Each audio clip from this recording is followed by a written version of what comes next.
What up, YouTube? It's your boy Banks, and we back in the building, you feel me? It's True Talks, cause True Talks, all right? Let's get straight right into it. So you already know, last night or during the day, 3 p.m., you already know it was obviously trade deadline, and a lot of things has happened like the day before and on that day. So we're going to obviously dive into the context of the trades and, you know, break it down and just talk a little bit as much as I can, kind of like a speed round, but all the trades, because there was a lot of trades, you get what I'm saying? So you already know. So let's go into it. You know, I already know I'm here to give you that context. Give you that context. All right, let's get it. So like I said, trade deadline was the other day. So one of the first, well, not first trades, but just the first trade I'm going to talk about is definitely, you know, the trade that happened that kind of surprised a lot of people, which was the Warriors and the Wolves, where they traded the Wolves get D'Angelo Russell, Amari Spellman, and Jacob Evans, and the Warriors get Andrew Wiggins, a top 3 pick, protected pick, 2021 first round pick, and 2021 second round pick. Okay, so that's obviously solid. That's a solid. Both teams are solid because obviously D'Angelo Russell, if you know, he's boys with Karl-Anthony Towns. You just got to now speculate, are they going to try and get Booker? Because you already know that trio is boys together. Now, D'Angelo Russell and Karl-Anthony Towns. The thing is with D'Angelo Russell, the way he plays, if you watched him with the Nets where he thrived, his best season, his all-star season and all that type of stuff where he was thriving was in Brooklyn. And when he was playing in Brooklyn, he thrived off the pick and roll. You know what I'm saying? That's what he was thriving off of. It was predominantly pick and roll, and he didn't really ISO that much. It was kind of like weaving and, you know, weaving and dealing, wheeling and dealing type of thing. And maybe, let's say they switch, maybe he'll do the in and out pull up and all that type of stuff. But it was mainly pick and roll. That's kind of like 80% of his game. You get what I'm saying? And so if you look at that and you analyze that, that really, like I said, from time, didn't really mesh with the Warriors. It kind of brought a new dynamic, but I already know with the way the Warriors playing, the way they thrive, they're used to doing one way, which is a lot of obviously pace and space, but a lot of ball movement. You know what I'm saying? Coming off screens, like D'Angelo Russell isn't known to come off screens. So when you have D'Lo with the ball, that now takes Draymond also off the ball. When the threat was Draymond on the ball, Steph and Klay off the ball getting screened. You get what I'm saying? So if you have D'Lo with the ball trying to set and Draymond setting screens, that's you're just gapping off that guy. The threat was you couldn't gap off of the screens and help off the screens because you're guarding Draymond because he's the ball handler. You get what I'm saying? And if you look away, you just run to the rim and do a layup or whatever the case was. Like Draymond was basically the only guy you could gap off of. You get what I'm saying? And obviously the big or whatever, but he's setting screens. So they do the pass relocate type of stuff like D'Lo. Obviously, it could have worked. It's not like it couldn't have worked, but you can't have two guys with similar type of anus defense and then one's stylistically bringing something different. It's just too much of a disarray, and you have to do a whole trial error with it. This was supposed to be the time that they do trial and error. You know what I'm saying? This was supposed to be the time they're supposed to do it and have that type of way and see whether it's, you know, it's a positive or whether it's a negative. But they didn't have that opportunity, unfortunately. Well, we knew Klay was injured, but at least with Steph, they wanted to see if they could polish it, but then Steph got injured. So it kind of like made the ship go sailing, right? So when you look at it from that perspective, obviously they want to see if they could keep doing it, but then they're like, if an opportunity rises where now they can get Wiggins. Wiggins fits their play style. Wiggins will be the Harrison Barnes, obviously a better version, not defensively, but offensively, a 1-2 better version. He'll be the Harrison Barnes of the earlier Warriors where they won when they didn't have KD. So that automatically is a stylistic fit. It fits right away. Someone who could try and get their own bucket. Everybody else is doing the coming off screens and whatever. Stylistically, that already just goes in place and they're back to regular, you know, to regular ways. If they just have, obviously they have to get a center and polish that situation. But at the end of the day, like, their top 4, Steph, Klay, Wiggins, Draymond, is back to normal. That's how it used to be when they had Harrison Barnes. So it's back to that. So now, if they when that presents themselves, if I have an opportunity to go back to what we know works or try and figure this shit out, and then we lose the opportunity to trade him, it's like, nah, just get rid of him. It's a win-win situation type of thing. And obviously D'Lo fits with Karl Anthony Towns, with Cat right away, because again, they could imagine Russell and Towns in the pick and roll, picking poison. Now you have a guy that could pop, because the threat before that Allen couldn't pop, so sometimes you could double him or whatever, and he has to split it and then do the, you know, the kind of, he does a little crab dribble in and out and then that floater, you know what I'm saying? He does that little, those 1-2 moves. And now it's like, if Cat is popping, that you have to just run to him. So it's like, I could kill off the pick, you know what I'm saying? That pick and pop, pick and roll, pick and switch, dynamic, like there's so many options off of that. And then you still have a pick and switch. Towns has a bully, or I have a mismatch with Russell. You know what I'm saying? So it's like, it's a lot. They just have to obviously polish around them now to improve. But that's just something, they're in a negative situation. That's a great trade to improve them. You know what I'm saying? That's a great trade to improve them moving forward. That's the good starting point. And then you build off of that. Now they have direction moving forward, because before they didn't have no damn direction. So now that's just a positive trade from both parties, both teams. So I like that trade. You know what I'm saying? So now we move forward and we go on to what I was talking about in my previous video, the Rockets going small ball. And basically the trade was a 3-team trade. And the Rockets, they got Covington and Jordan Bell, which they later traded to Minnesota. And then Atlanta got Clint Capella and Nene. And Minnesota got Malik Beasley, Herman Gomez, Evan Turner, Jared Vanderbilt, a first-round pick from Brooklyn that was transferred by the Hawks. So they got that. So that was a 12-player deal.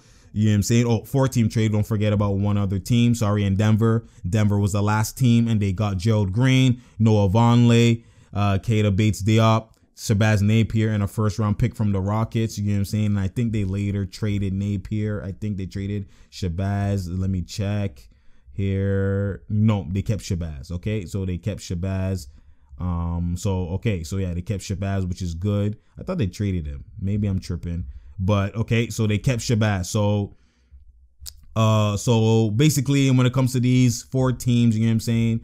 Like, obviously, I explained in my previous video, if you go watch the breakdown between the Lakers and the Rockets, I explained in depth about what I think and what I like about the small ball and how people are just underestimating it and looking at it from the wrong angle. And I gave IQ onto what that is. So go click that, go watch that video, obviously, you know what I'm saying? But at the end of the day, to sum it up, like, people need to understand that small ball can work in this era, especially when you don't have that many bigs that are bullied. You know what I'm saying? You have a lot of finesse bigs like AD and all these other bigs that kind of, even if they are brolic like Dwight Howard or whatever, they're just a alley-oop type of big. You know what I'm saying? They're not like breaking your chest, mono. You're not going to dump it to them every single play with PJ Tucker on them and they're just going to break chest. And if that's so, that's a trap, and I promise you we're blowing you out. You know what I'm saying? Like, that's not guaranteed at all. At all. If there was a Cousins and if there was all these other type of bigs, even Embiid could break chest too, but it's a small few of them. Like, it's Cousins, Embiid, JV, you know what I'm saying? Like, there's not too many that is breaking chest. It's kind of like, and Jokic, those 4, you know what I'm saying? I don't see, like, AD's gonna get it, and he's first of all, he's catching it so far out. He's not breaking your chest and forcing you in the paint, sealing you and holding you there, catching it one dribble, drop step, punch on your head, or whatever the case, like type of Shaq type of stuff. They're not doing that. He's more finesse. He's facing up small mans. Like, that's what AD's doing. He's a guard at heart, a guard in a big man's body. That's what AD is. You know what I'm saying? So it's literally like, he's literally plays like KD without the skill set of KD. That's what he basically is. He's like, you know what I'm saying? And people don't want to see that, but I see it. You know what I'm saying? And he wants to be what KD is, which is it's no threat. This is the new NBA. This is what they are. It's the same way with Porzingis. Porzingis has babies on him, and he's doing post fades. Like, they don't break no chest. They're more frail than strong. You know what I'm saying? So only there's a small few of them that will break your chest and make you pay. You know what I'm saying? And so the ones that are contenders, a lot of them don't have guys who break chest. Like the Clippers, no one's breaking chest, only Harrell, but even then he doesn't break chest like that. It's more so off the pick, off the catch. He will though break your chest. But even then, it's like we're kind of the same height. It's not like they play Zubas. They kill you from the perimeter, and those guys will go into the paint. They're more so, it's a perimeter league. You know what I'm saying? You look at same thing with who else? Same thing. Only Nuggets has Jokic, but even then they still kill you from the perimeter. You know what I'm saying? Everybody else, even like what the Jazz has Gobert, he's not breaking your chest. You know what I'm saying? Everybody doesn't have a big that's gonna break your chest like that. So it's more so perimeter play. So if we just solidifying, just go double down on locking up the perimeter, because they actually have solid defenders. Like they have PJ Tucker, they have Covington, they have Cephalosha. That's 3 elite defenders. Daniel House has solid defense. You get what I'm saying? Westbrook at times has good defense. Harden now is going to play more post defense because he'll be switching, and he actually has elite post defense. So, you know what I'm saying? There's a lot of positives that comes with that. Gordon has decent defense. So like, you know, they'll double down on that. So I'm okay with it, especially with this era. And it's just, like I said, the floor spacing is going to be wide open for that's the main thing. There's so many advantages that it causes is that now you can't double Harden when Westbrook is out off the floor, because now they have 5 out. Everybody could shoot. You used to be able to do that with Capella and whoever was playing. You know what I'm saying? Also, too, don't forget, they have Tyson Chandler, who's an insurance policy. If someone is breaking our chest and eating and killing us off the boards, and we need to throw Tyson Chandler, and we have that, you know what I'm saying? We have it covered. But we're just gonna do the small ball and only use that if we have to. So that's a solid situation to have in. Then when you look at it from that perspective, like I said, also too, James Harden now can't get doubled. Then not only that, when Westbrook is there, it's a 5 out, and the 5 out was it was mainly for Westbrook, because Westbrook struggles at 3-point line, and he's the one who kind of has to they have to find a way to make him thrive. So they basically created a Giannis situation for him. You know what I'm saying? Where he now has 5 out, and I just go downhill. The paint is free. So I'm getting guaranteed 2. Just like your bully ball thinks you're getting guaranteed 2s, I'm getting it 2 because I'm blown by my defender. Was never the problem. It was the help. Now there's no help. And if you help, it's one pass, open shot. You know what I'm saying? So pick your poison. It's more so guaranteed as opposed to another big like Capella in the way. And Westbrook is kind of getting body up layups, and you know how he's doing, and bad decision making because he has to think at an advanced level. And sometimes his instincts are so quick that his advanced level thinking doesn't match it, and he just reacts. You know what I'm saying? So he's just he's a reactor type of player. Create a situation where he can just react and use his quick twitch muscles and then just react off of that. And that's what they're doing. And it's gonna be lethal. I'm telling y'all from now. Okay, so we move on from that.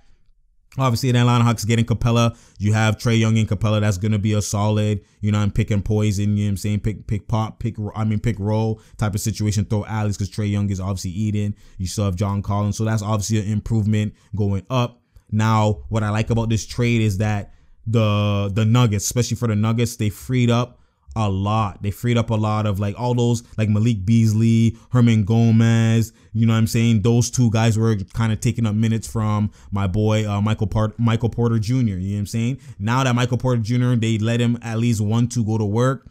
Now they're like, you know what? It's time to actually just double down on Michael Porter Jr. as a rotational piece. Eventually, he might go to the starting lineup and put Barton to the bench. You never know. But at the end of the day, they have a solid scorer at the 3 that's coming off the bench or coming off the, you know, or starting. So now you have that. The only ones that's in his way rotation wise would be Barton and Jeremy Grant. You know what I'm saying? So when you have, now you freed up, because Malik Beasley, Herman Gomez, sometimes they're taking his rotation, his minutes. So now that's you know, peace of mind and understand, and having a solid situation always makes a team better. I'm telling you, just from the aesthetics wise, rotation wise, just looking at it from when I see it, if they do what I think they're going to do, which is now play Porter consistently, this is going to make them better. Just by, sometimes you get addition by subtraction. This just happens sometimes, you know what I'm saying? Because they were jamming, they were clogged at that situation. They also got Noah Vonleh, which could sometimes help, you know what I'm saying? Especially, let's say, Plumlee, Sussin or whatever. You get, you know, Gerald Green, but the main thing is Shabazz. Shabazz could score off the bench, you know what I'm saying? Especially Morris could score, but sometimes, you know, now they have options, you know what I'm saying? But mainly it just freed up Michael Porter Jr. That's why I like this trade for the Nuggets, you know what I'm saying? So now we move on. So now that we move on, you get what I'm saying, we go to the Heat. The Heat, we got Iguodala. Iguodala obviously was in a situation where it was one of those situations where so let's go back. So KD didn't just do a trade where he just do a sign into Brooklyn where he just left. He did a sign and trade, which he niced the Warriors, right? So he talked to them, obviously, did a sign and trade. So that's how they got D'Angelo Russell, because D'Angelo Russell was a restricted free agent. So they did a sign and trade. So they didn't have to do that whole signing, you know, and then offer sheet and all that shit, you know, with D'Angelo Russell. They didn't have to go through that. So they did a sign and trade, and that's how D'Angelo Russell got to the Warriors. But in order for them to get space and all that type of stuff, cap room, because Iguodala is making 15, they had to trade him. So obviously this is where, just like if you played Monopoly before, you know, where someone's not like in the dealings, they kind of have no cards, or they just want to, They just want to get a piece so now they can be in the talks for someone else. Someone has to go through them so they can be part of the game. It's just to try to put them in a situation. Because if you haven't landed on any good properties or anything, sometimes you might just have to do a trade with someone for a property. So then you know that someone else is going to have to do a trade with you that's going to maybe have something you want. You know what I'm saying? That's kind of like how you move. So they're like, you know what? Iguodala clearly is a hot commodity because obviously he's the premium 3-and-D type of player because his defense is elite. He can hit threes and he's clutch. You know what I'm saying? And he just has IQ and just makes the right plays, and intangibles is through the roof. So when you have that with Iguodala, and he's a winner and he's been a Finals MVP, you know what I'm saying? So that's the ultimate high echelon role player 3-and-D guy. You know what I'm saying? So when you look at it from that perspective, a lot of teams who want to win are going to want him. And you, IQ wise, you just know that. So so the Memphis is like, you know what?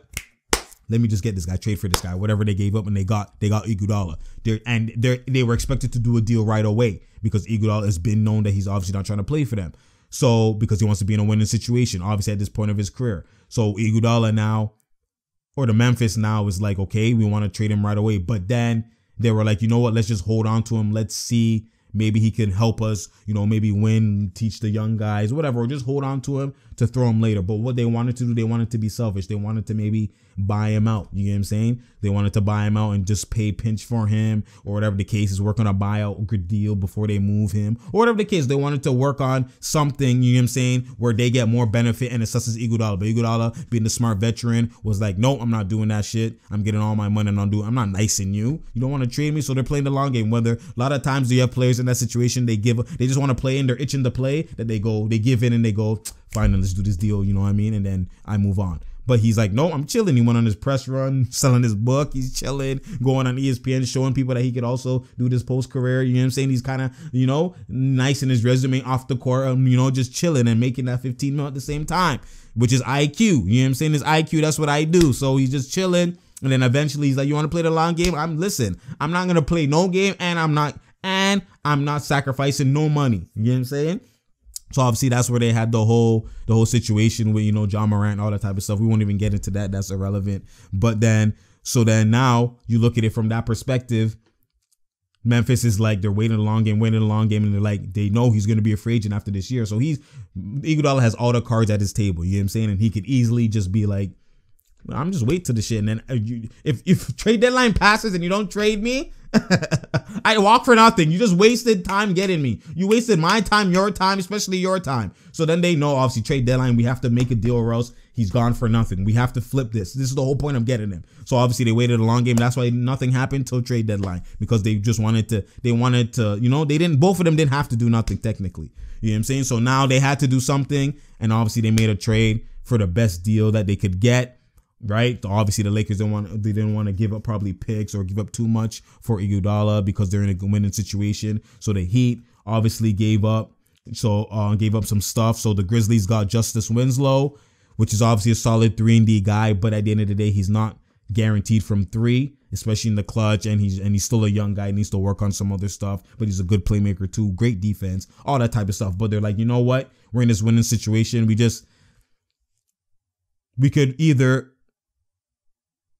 We could groom Winslow and trust in him and let him get better, or we could get a guaranteed guy, the premium guy of his type of play.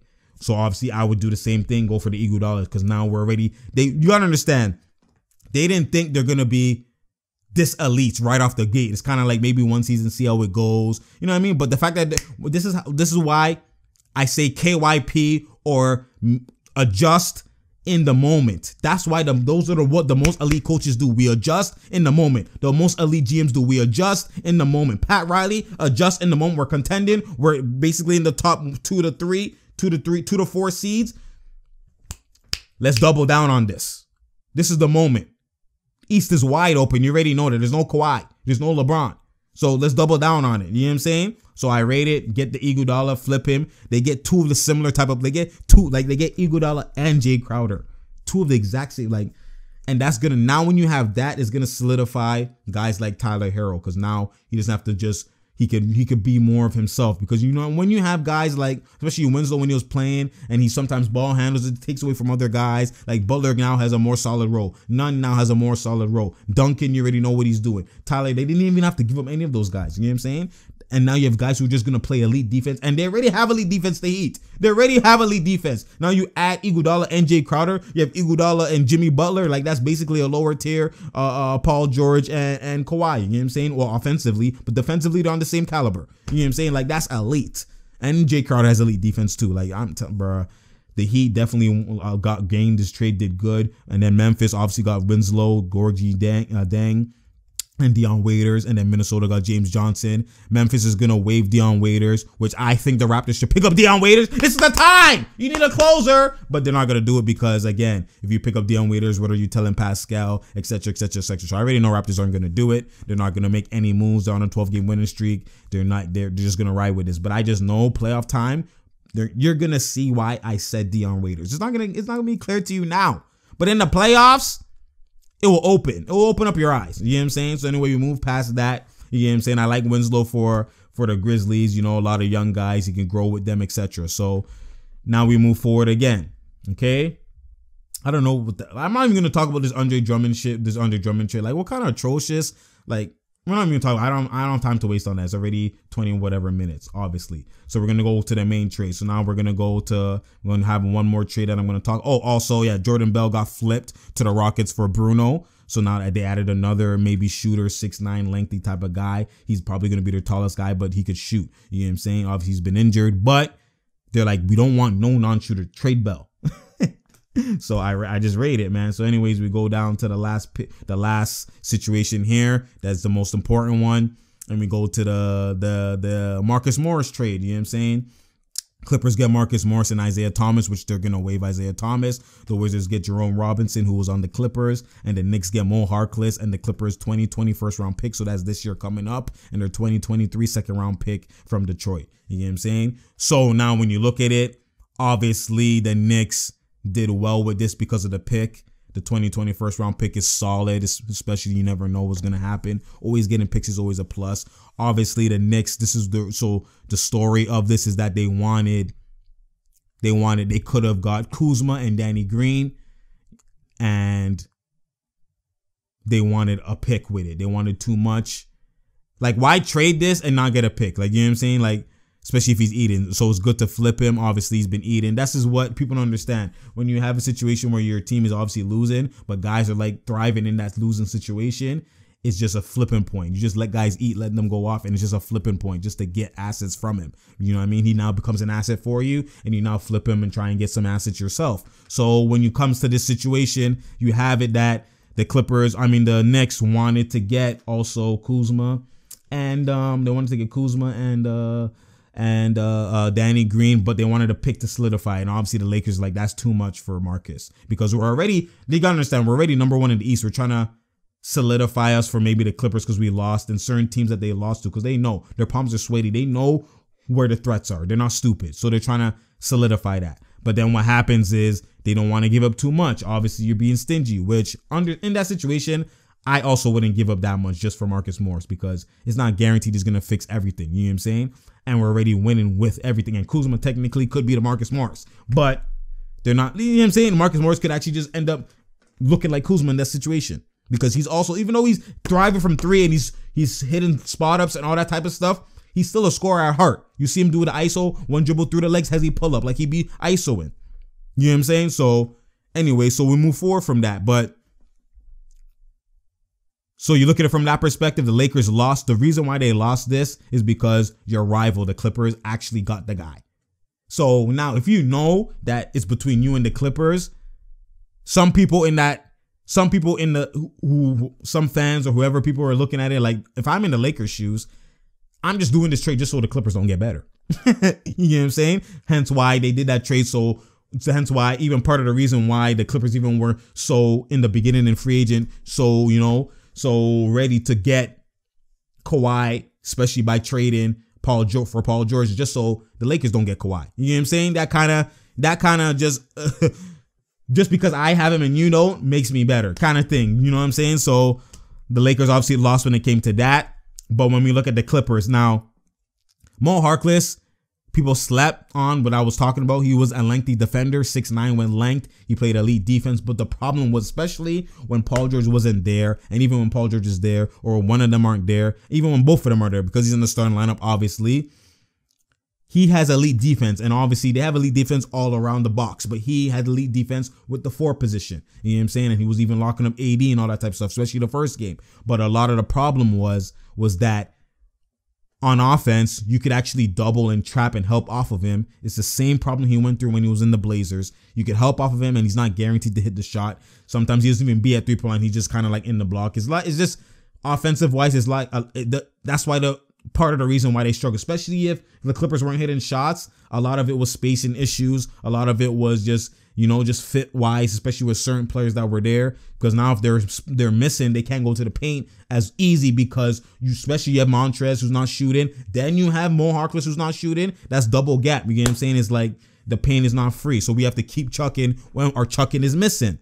And a lot of times that's what happens. So a lot of people don't understand. When you make trades, it's not necessarily about this guy was atrocious. It's just about the advantage that he brought a disadvantage in something that we want as an advantage. You get what I'm saying? So let me put it like this. Marcus Morris, Mo Harkless has better defense. He has more elite defense. Marcus Morris has decent defense. You know what I'm saying? Decent to solid defense. That is, I'll say solid defense. You know what I'm saying? It's not too far off of his elite defense. He's still a solid defense. But Mo Harkless' offense is all the way down here. You know what I'm saying? And Marcus Morris' offense is all the way up here. So it's like, if I could have this on offense and then this on defense, as opposed to this on defense and then this on offense, you know what I'm saying?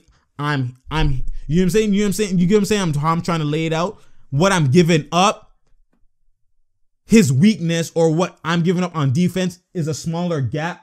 This defense versus his defense, as opposed to his offense versus his offense. You know what I'm saying? My advantage is so much of a gap than what I'm giving up. That's how people look at stuff. You know what I'm saying? So from that perspective, Marcus Morris was definitely a plus for the Clippers. We don't know if he's going to come off the bench or not. I assume that he will be starting, because Mo Harkless was starting, so he would start at the 4. So that was just that threat. So they're only going to have one non-shooter, which would be Zubac in the starting lineup. That threat, you know what I'm saying? Especially the fact that they didn't have to give up Shamet or another shooter is hella crucial. Marcus Morris is 44% from 3. Like, that's elite. You know what I'm saying? And he could also do his 1-2 creating. Like, they have so much creators. Obviously, now that's what the problem is now. What I would say the only negative moving forward is sometimes, especially I've seen before with a lot of teams, when you have so much creators, is now you have Lou Will creator, Mo Harkless Marcus Morris creator, Kawhi creator, Paul George creator. When you have 4 creators like that, like when I mean scores, sometimes it doesn't mess, especially if they're on the floor at the same time, because one, now they're so used to being a scorer, now they have to spot up. Sometimes it's just, I'm not used to it. Sometimes it create tension, you know, especially when it's like you're missing. I could score too. That's the only negative that it may bring. But I just know that there's so much of dogs, and they communicate with each other, and they just know where people are at, and they want to win. I think that it will cure everything, especially this situation. But the fact that the Clippers are only 2.5 games back of the Lakers with load management and all this type of stuff, and now they add Marcus Morris and you don't. And the fact that you were even thinking, the fact that you were the first seed and you're thinking of actually making trades already is a bad sign. That's a bad sign. I didn't even talk about it. That's a bad sign. I'm telling you, man. We'll see how this stuff shifts. We'll see how that stuff shifts. I would not be surprised if the Clippers get the first seed. I won't be surprised. Now we have to see how Marcus Morris is gonna fit, like I said. But I feel like they'll be just fine. I feel like now the best they could have been with Mo Harkless. Obviously, they were closer to that because it's a role player, so it's easier to kind of get. It's an easier road to get to that. Okay, we now know what we're doing. Let's go. You know what I'm saying? Because you have role players, it's harder to do that when you have scores and whatever, and like they could do multiple stuff. So it's like I could do this, I could do this. It's not like shut up, just do this role. I could do this, I could do this. You know what I'm saying? He's thriving in it. Yeah. So it's harder to mindset wise, mentality wise, get on the same page and get to that. You know, establish whose role, who's this, who's that. Because when you establish roles, it's easier for everybody. You know what I'm saying? It's going to be harder to get to that path of, okay, we're here, let's go.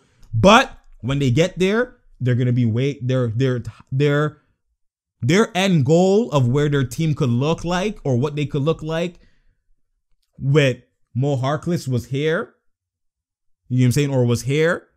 and where their end goal and how they could look like and how they could thrive with Marcus Morris is like here. You know what I'm saying? So it might be harder to get to that point, and it was easier to get to there. But at the end of the day, that end goal with Marcus Morris will, like, what I envision them being in certain situations is way higher than the way I envisioned them with Mo Harkless. You know what I'm saying? Especially because he's only 1 inch shorter. His defense is still good. It's still solid. You know what I'm saying? So we'll see. That's only the one negative is now, obviously, people still talk about the rim protection, all that type of stuff. But look at Houston. And I told people, he's frail, man. Like, he's not just breaking chests. Like, he's only, even with Mo Harkless, he still was getting, 2 points? Like, 2 points each fourth quarter, or 0 points the first fourth quarter? Like, come on, I don't want to hear that shit. Anyways, it's True Talks, because True Talks. Share, like, and subscribe. You already know. Tell a friend to tell a friend to tell a friend. We out here. There's no doubt here. There's no drought here. You feel me? Bruh, we'll see how these teams get it going. That's my take on all these trades. You already know.